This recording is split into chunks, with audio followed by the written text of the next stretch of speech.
Hi, Antique.com here. Just a quick vlog, just to tell you that the next video I'll be making will be this Cybercom Pentium 4 unit.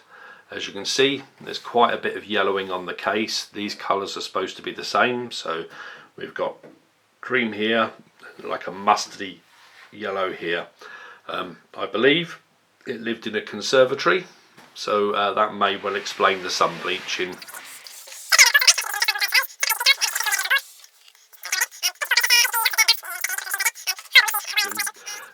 Usual thing, strip it to pieces, clean it, rebuild it, reload all the software, change the BIOS battery, make sure everything's running sweet, test the hard drive, test the RAM, make sure the DVD and the CD-ROMs are all working, put the appropriate operating system on. I'm going to leave that conversation like I did with the last video until a little bit later.